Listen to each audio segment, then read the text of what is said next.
Beleza? Aula gravando. Bora lá então. Na nossa última aula, a gente falou aí um pouco sobre números complexos, tá? Falamos sobre a história dos números complexos, tal, tudinho, como foi inventado, como foi criado e por aí vai, certo? E aí a gente esbarra, obviamente, diante de toda aquela história no surgimento dos números complexos, com algumas limitações. E a gente viu quais são essas limitações. A gente viu que as limitações, onde nós batemos com a cara na parede, foi justamente em conseguir extrair raízes quadradas para números negativos. Nessa impossibilidade, tá? A matemática precisou se movimentar. E aí encontrou, obviamente, uma forma de resolver isso aí. Isso só seria possível mediante uma expansão, né, dos nossos conceitos para algo maior, né, para um conceito a respeito dos números que fosse um pouco maior do que nós tínhamos até aquele momento. E no caso de vocês, no campo dos estudos, tem até agora, porque o limite que vocês têm vai até o conjunto dos números reais, que são todos os números que vocês podem compreender. Os números que serão apresentados agora para vocês, eu sei que eles vão fugir um pouco à compreensão nesse momento inicial, mas com o tempo as coisas vão se ajustando. Assim como quando vocês tiveram o primeiro contato com vocês, com os números normais foi mais fácil, com os números naturais, digamos assim, né? 0, 1, 2, isso aí foi bem intuitivo, foi beleza. Mas, por exemplo, quando vocês tiveram o primeiro contato de vocês com os números fracionários, isso já trouxe um problema, né? Já deu um ribuliço na cabeça, até hoje, né, fica ribuliçando na cabeça de muita gente aí, né? Os números positivos e negativos deu uma bagunçada também nas ideias. Para alguns aí a parada se ajustou, mas para outros ainda continua na mesma bagunça, né? E assim, e a gente vai entrar agora, né? A gente vai dar uma expandida a mais nos nossos conceitos a respeito de números. Para isso, a gente vai fazer bastante conta hoje, tá? Então hoje vai ter conta. Isso é diferente da aula de semana passada. Aula relax, historinha, foi só semana passada. Hoje é conta. Bora lá! Tá aí, então, o nosso quadro. Deixa eu só organizar aqui, tá? Porque fica um monte de aba aqui, eu tenho que tirar todo mundo da frente, senão eu fico sem espaço para arriscar. Bora lá, então. Então, na aula de hoje, nós estamos falando aí sobre números complexos. Números complexos. Certo? Beleza. Então, deixa eu dar só uma aumentadinha nisso aqui para ficar bem bolinho. Tá?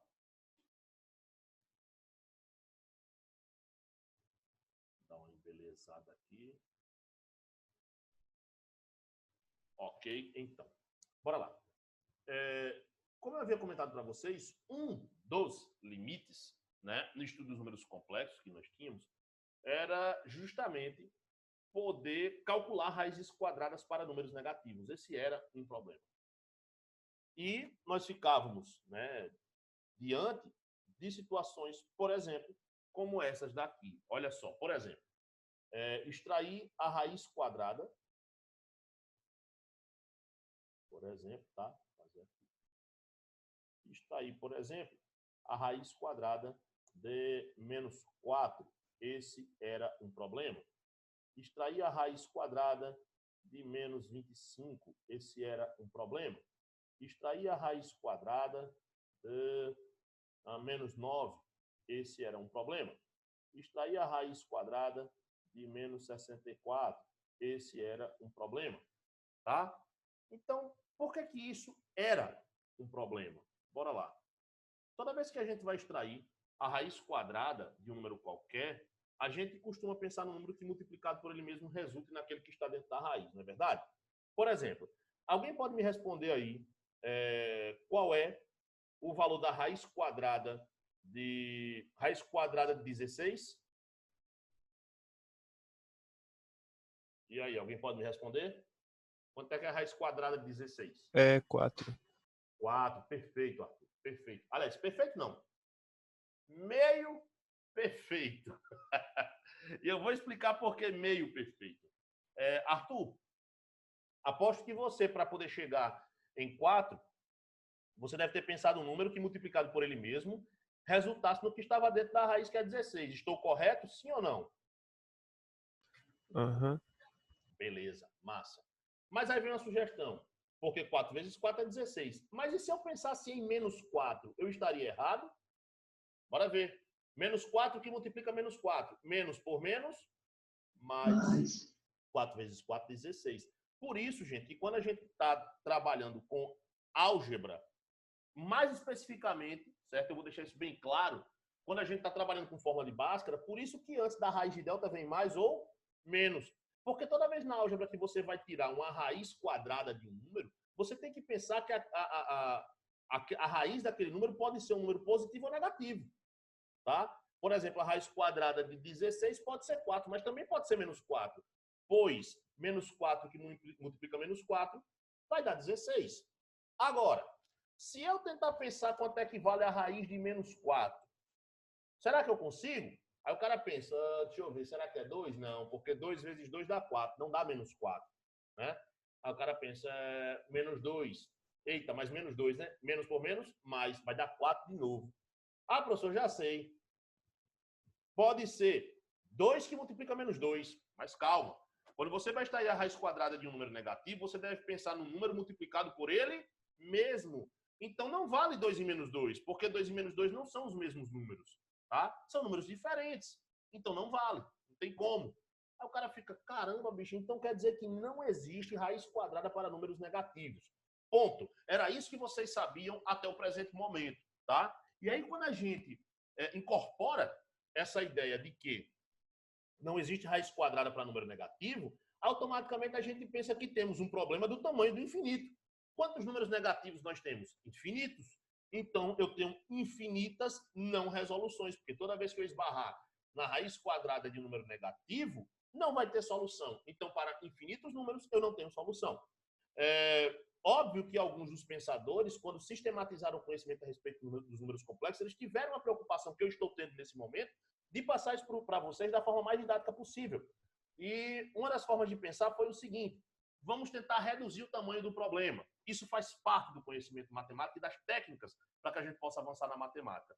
A gente observa a dificuldade qual é e tenta de reduzir o tamanho dessa dificuldade ao máximo, certo? A gente tenta simplificar, olha só, simplificar a simplificação ao máximo. Bora lá, então. O que é que se pensou? Pensou-se o seguinte: através de uma das propriedades da radiciação, né, que fala sobre a fatoração de radicais, eu posso entender o seguinte: se eu tenho a raiz de menos 4, eu posso entender que a raiz de menos 4 é a mesma coisa que a raiz de 4 vezes a raiz de menos 1. É ou não é? Concordam comigo até aí, jovenzinhos? Beleza? Então, na verdade, isso aí é a mesma coisa que a raiz de 4 vezes a raiz de menos 1. Não é verdade? Quanto é que é a raiz de 4? 2. E quanto é que é a raiz de menos 1? Eita, problema aí. Raiz de menos 25. Ora, eu posso pensar que isso aqui é a mesma coisa que a raiz de 25, que multiplica a raiz de menos 1. Posso ou não posso? Pode, né? Raiz de 25, 5. E quanto é que fica a raiz de menos 1? Né? Vou colocar aqui a interrogaçãozinha, fica melhor. Não sei. Raiz de menos 9, eu posso pensar que é a mesma coisa que a raiz de 9 vezes a raiz de menos 1. Quanto é que é a raiz de 9? 3. E quanto é que é a raiz de menos 1? Raiz de menos 64. Eu posso pensar que é a mesma coisa que a raiz de 64 vezes a raiz de menos 1. Raiz de 64, 8. E quanto é que é a raiz de menos 1? Então, o que aconteceu, velho? A batata quente acabou caindo aqui, ó.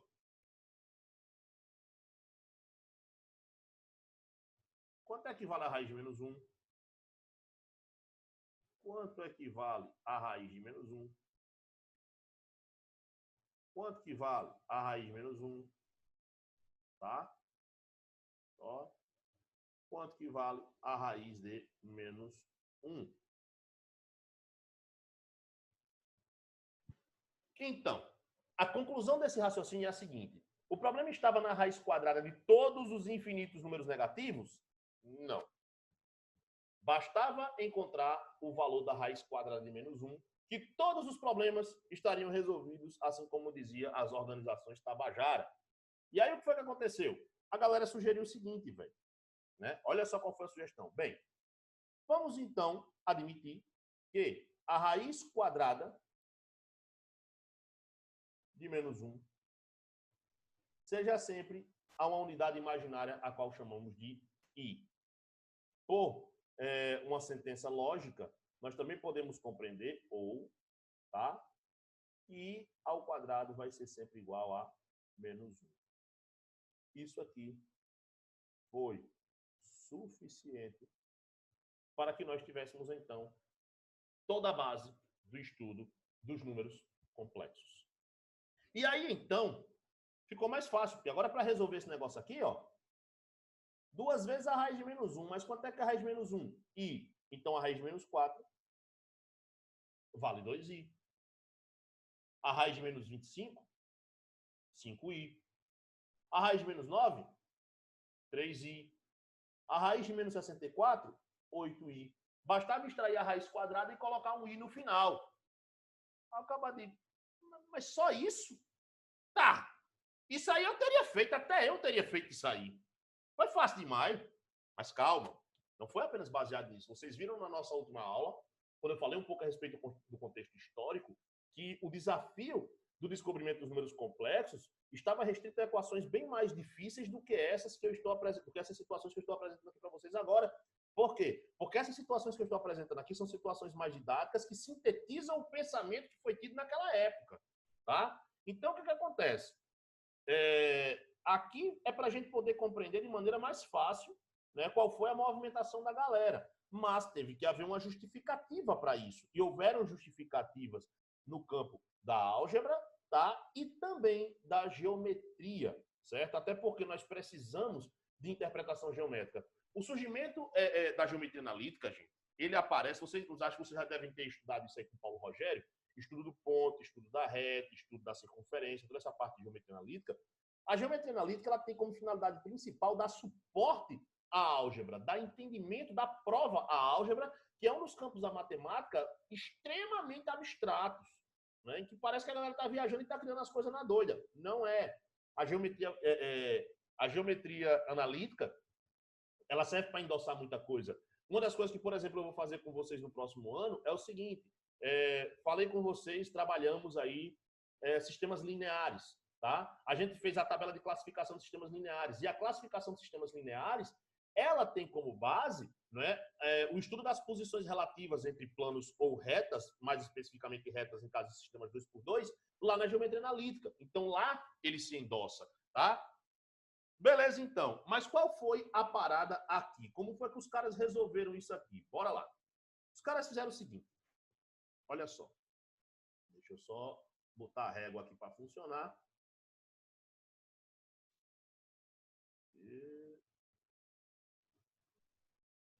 Bora lá, então.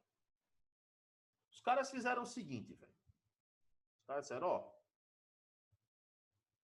A gente tem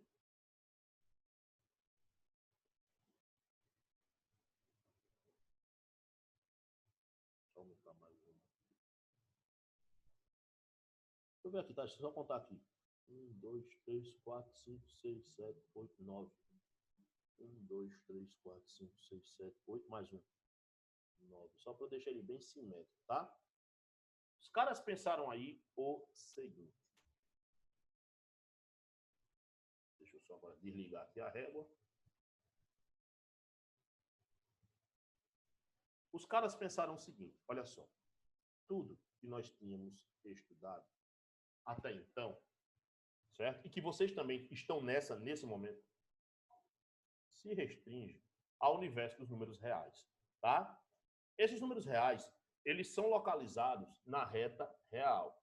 Essa reta real, tá? Que tem origem justamente nesse carinha aqui que nós chamamos de zero, né? Ele se chama de origem, um título inclusive honorário, justamente por quê? Porque ele dá início a tudo. Aí aqui ao lado você tem 1, 2, 3, 4, 5, 6, 7, 8, e assim sucessivamente aumentando. Para cá você tem o quê? Você tem os negativos. Menos 1, menos 2, menos 3, menos 4, menos 5, menos 6, menos 7, menos 8, né? E aí, nessa lógica dos números reais, você tem uma ideia, né, de onde começa, de onde termina, quem vem antes, quem vem depois. Você tem toda essa ideia também de sucessão, tá? Você tem toda essa ideia de sucessão. E aí, ao ter toda essa ideia de sucessão, quem vem antes, quem vem depois, estudando o universo, o intervalo real, os intervalos reais, então a gente tem toda uma dimensão de que números seriam esses, né? E esses números complexos aí, 2i, 5i, isso não se enquadra nessa realidade que a gente tem aqui agora. Essa realidade ela é muito estreita para que a gente possa compreender, tá? É muito estreita. Então, o que acontece? É necessário que a gente tenha uma expansão de conhecimento que possa incorporar os números complexos. Eu até costumo fazer uma analogia, isso aí já não é mais uma questão de ciência, é uma questão minha que talvez ajude vocês a entender um pouco as coisas, tá? Nós temos uma capacidade de interagir com algumas coisas, não de forma muito assim, que dá para fazer e outras que não dá. Por exemplo, nós conseguimos interagir, com as 3 dimensões. Então, nós somos seres tridimensionais, né? Quando a gente fala em tridimensionalidade, a gente fala em largura, comprimento e profundidade, né? A gente fala em largura, comprimento e profundidade. Tem uma vez um filmezinho que eu assisti e ai caramba, não sei se foi feito por um francês, enfim, que fala a respeito de, deixa eu ver aqui, se eu consigo encontrar depois esse vídeo para sugerir para vocês, tá? Mas que fala a respeito de como é que o cara seria lá na Planolândia, né? Existe uma terra, um local chamado Planolândia. Como é que seriam os sólidos geométricos na Planolândia? Entendeu? Então, é bem interessante esse vídeo aí, né? Que o pessoal, por exemplo, os sólidos geométricos, eles existem, mas eles não são comportados na Planolândia. Então, quem vive na Planolândia não consegue enxergar, digamos assim, os sólidos geométricos como eles de fato são, enxergam apenas uma projeção deles, né? Isso eu trago muito para a nossa realidade, que seria qual? Nós não conseguimos enxergar dimensões que desconhecemos, né? Apesar da gente medir o tempo, mas a gente não consegue interagir, né, diretamente e manipular o tempo. Nós conseguimos manipular qualquer coisa que estão nas 3 dimensões, mas não conseguimos manipular o tempo. Então, digamos, seria uma dimensão a qual que nós não podemos controlar. Né? Por quê? Porque nós ainda não a compreendemos tão bem quanto deveríamos. Né? A gente apenas mensura e ele passa. Na verdade, nós somos carregados pelo tempo. Né? Nós não temos ainda a capacidade de carregá-lo. Então, outro exemplo de compreensão. Se a gente for voltar na Idade da Pedra, né, no tempo das pinturas rupestres, eu acredito que o ser humano ainda não tinha essa capacidade de se entender espiritualmente, né? Ele simplesmente vivia por instinto como qualquer outro animal vive, né? Eu acredito, por exemplo, que os meus cachorros aqui em casa, eles não tenham, para eles não creem em uma divindade espiritual, até porque o que os difere de nós é justamente a ciência de si, né? E aí, nessa ciência que nós passamos a ter de nós mesmos, a gente começou a buscar respostas. Essas respostas seriam justamente ligadas ao campo da espiritualidade, ao qual nós também não compreendemos. Então, a gente não consegue interagir, né? Mas a gente tem fé. A gente tem fé sobre a existência deles, a gente consegue, da espiritualidade, a gente consegue sentir isso, né? As pessoas vão às igrejas, tal, aquela coisa toda, porque sentem, assim, no fundo dos seus corações, a alma, né?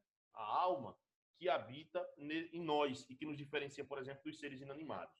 Pois bem, eu costumo dizer que os números reais são a carne do número complexo. É a parte tangível do número complexo, tá?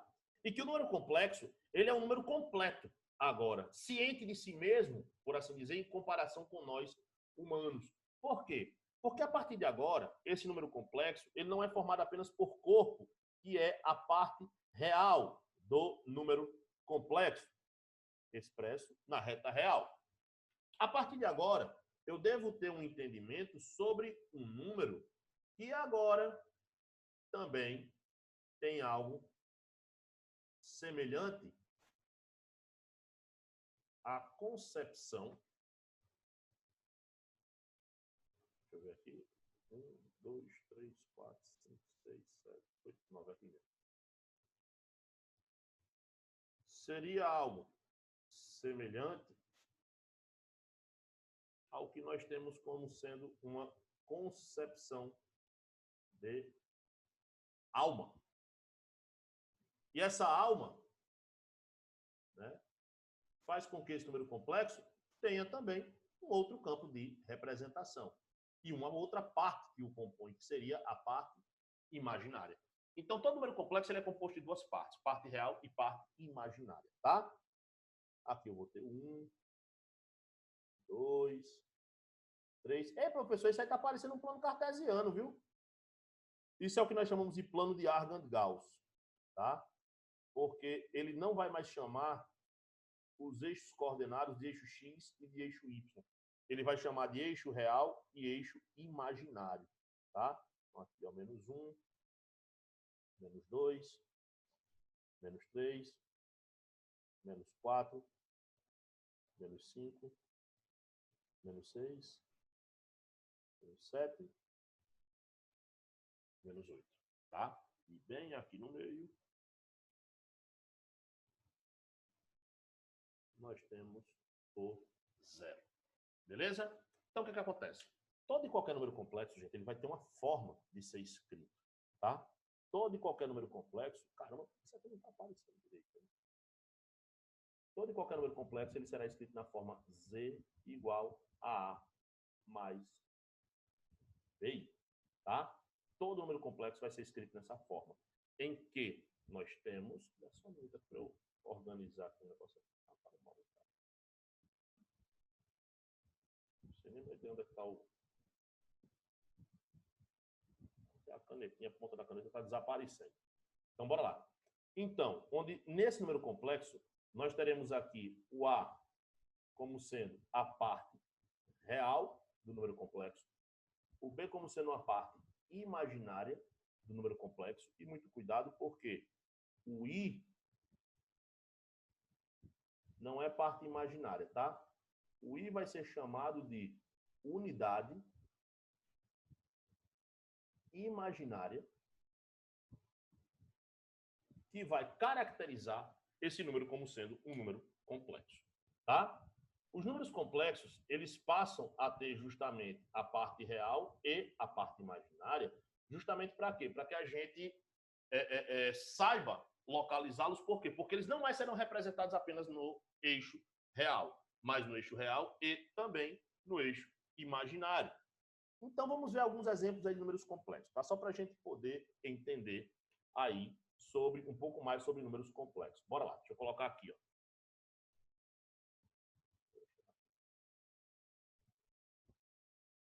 São números complexos. Só 2 pontos. Deixa eu ver como é que tá o negócio aqui, tá difícil, viu?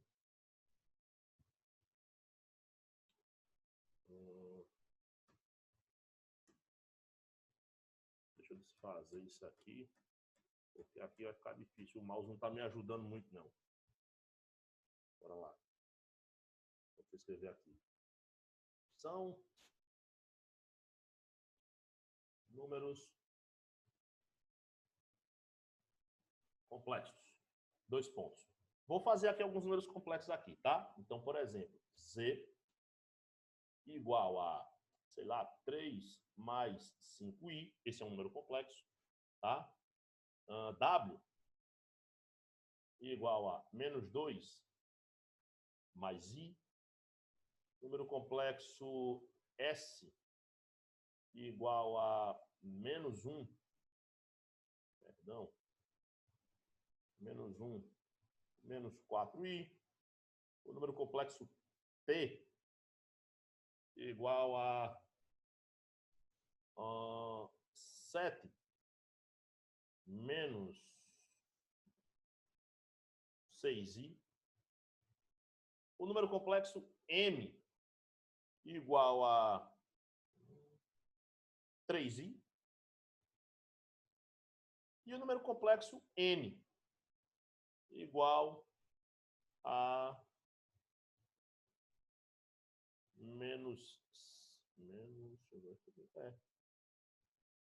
4. Tá? Beleza, então. O que é que acontece? Todos os números complexos, eles apresentam formas de serem escritos, tá? Eles podem ser escritos nessa forma aqui, que nós chamamos de forma algébrica de um número complexo. Tá? Isso aqui, ó, é chamado de forma algébrica de um número complexo. Forma algébrica de número complexo. Mas eles também podem ser escritos na forma de par ordenado. Certo? E como é que é a forma de par ordenado de cada um desses números complexos? Bora lá, então. O número complexo Z, ele pode ser escrito da seguinte maneira. Z, 3, 5. Em que aqui você tem a parte real e aqui a parte imaginária formando um par ordenado. Significa dizer, então, que o número complexo Z, eu posso localizá-lo. Ele está aonde? Está aqui, ó. Parte real, 3. Parte imaginária, 5. Bora lá? Olha só. Ele vai estar, ó, exatamente aqui. Aqui está o número complexo Z. Beleza? O número complexo W, por exemplo, o número complexo W, ele tem parte real, menos 2, parte imaginária, I não é parte imaginária, tá, gente? I é a unidade imaginária que o identifica como sendo um número complexo composto por parte imaginária. Mas a parte imaginária é o coeficiente do I, é o númerozinho que está na frente. Quando não tem ninguém, a gente sabe que tem quem? 1.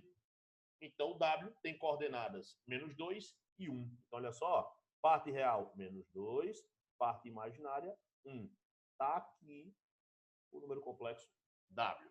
Só de vocês verem aqui dois números complexos sendo representados, automaticamente a gente já não tem aquela noção que a gente tinha entre os números reais, tipo quem vem antes e quem vem depois. Aí não tem como você dizer quem vem antes e quem vem depois. Não tem ordenamento entre os números complexos diferente do que nós temos nos números reais. Tá? Então, essa lógica de ordenamento ela é quebrada. Bora para cá. Aqui, ó, o número complexo S. Qual seria a sua localização? Menos 1, menos 4. Sempre primeiro vem a parte real, em seguida a parte imaginária. Então, a parte real, menos 1, parte imaginária, menos 4. Olha só, vem aqui, aqui, e aqui está o número complexo S. Tá? Número complexo T. Olha só. O número complexo T tem as seguintes coordenadas. 7 menos 6. Então, bora lá. 7, olha só. Parte real vale 7. Parte imaginária vale menos 6. Então, esse número complexo T está exatamente aí. Beleza? Número complexo M. Só. Número complexo M. Cadê a parte real? O professor só tem 3i. Então, nesse caso aí desse número complexo, você não consegue ver o que é a parte real. A parte real, gente, é aquela parte que vem desacompanhada da unidade imaginária I. O que vem acompanhado da unidade imaginária I é justamente a parte imaginária. Então, nesse caso aqui, o que está acontecendo? A parte real é igual a 0. Então, o número complexo M, ele tem coordenadas 0, 3. Parte real, 0. Parte imaginária, 3. Tá? Nesse caso, então, o número complexo M vai estar exatamente aqui, ó. Exatamente aqui está o meu número complexo M. Observem que ele está exatamente no eixo imaginário. Quando isso ocorre, esse número complexo aqui ele recebe uma nomenclatura especial. Nós chamamos ele de imaginário puro. Tá?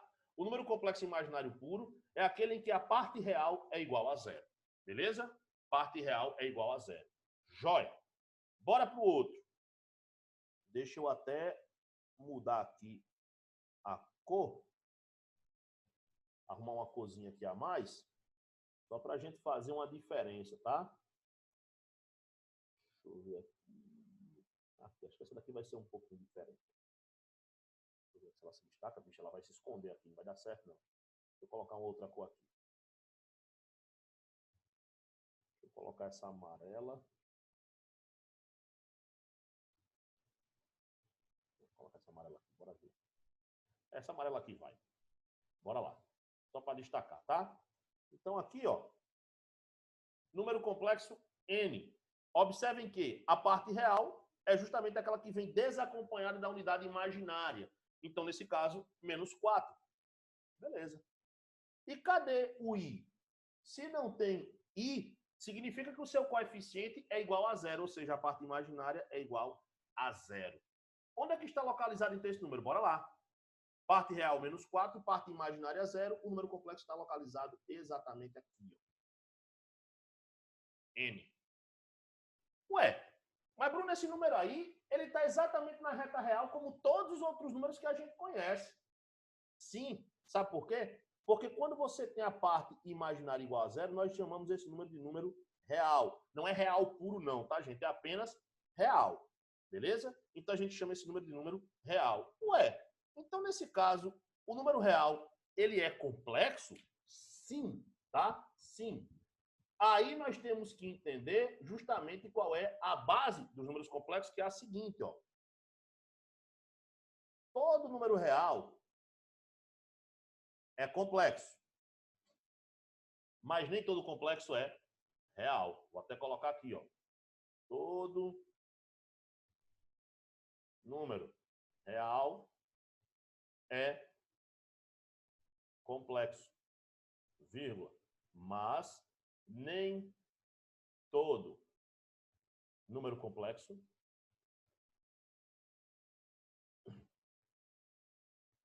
é real. Justamente por conta disso aqui, ó, dessa relação de inclusão, tá? Então, nesse caso, nós fizemos uma expansão no nosso entendimento sobre os números complexos, tá? Ainda falando sobre os números complexos, eu vou fazer só mais uma observação aqui sobre as formas em que eles podem ser escritos. Os números complexos podem ser escritos na forma Z igual a A mais BI. Essa forma é chamada de forma algébrica de um número complexo. É a que a gente normalmente mais trabalha, tá? Ele pode ser escrito na forma Z igual a B, que é a forma de par ordenado. Por quê? Porque ele precisa de localização, né, no plano cartesiano.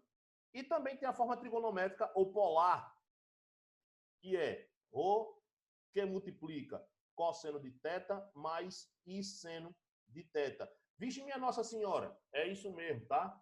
E vocês estão vendo aí, forma trigonométrica ou polar de um número complexo. Deixa eu só afastar isso aqui mais um pouquinho. Tá? Os números complexos eles são apresentados na forma trigonométrica por quê? Como eu disse para vocês, o estudo, como é que eu posso dizer? A justificativa não é tão simples. Tá? A gente está vendo aí a ponta do iceberg, então forma trigonométrica.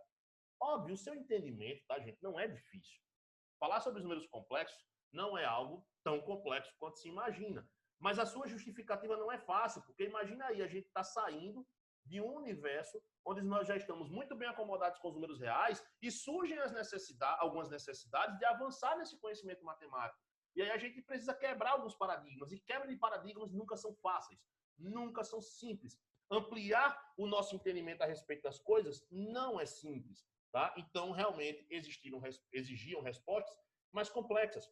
O que a gente vai ver aqui agora é justamente o quê? O princípio desse entendimento e de sua aplicação. A gente está aprendendo sobre esses números. Assim como lá atrás a gente aprendeu sobre os números naturais, sobre os números fracionários, aprendeu a somar, subtrair, multiplicar e dividir. É exatamente isso que vai acontecer aqui agora nas próximas aulas.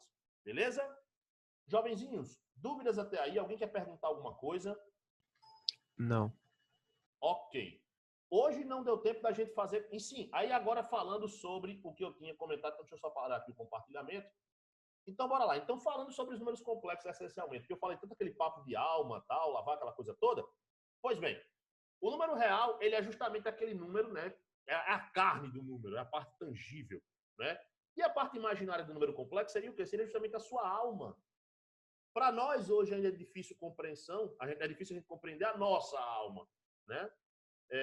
Até porque a gente não consegue, ela é intangível, né? Assim como justamente a parte imaginária dos números complexos, diante da realidade de cálculo que a gente tem, também vai parecer bastante intangível, certo? Mas eu acho que quando vocês têm essa compreensão a respeito dos números, facilita um pouco a separar um pouco as coisas, porque é um único número, sendo que composto de corpo e alma.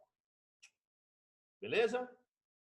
E aí, jovenzinhos, como é que tá? Tá tranquilo? Mais alguma dúvida? Alguém quer perguntar alguma coisa? Tá beleza? Ok, então. Então, diante do silêncio de todos, tá? Então, por hoje é só. Na próxima aula, tá? A gente continua aí falando sobre números Ô, complexos. professor, Manda, Lívia Maria. como é o nome desse assunto no livro? Números complexos, não tá lá não? Certo. Conjunto dos números complexos, beleza? Então tá jóia, jovenzinhos. Então, por hoje é só. Forte abraço a todos, bom final de semana. Beijo no coração e até a próxima. Tchau, tchau. Tchau.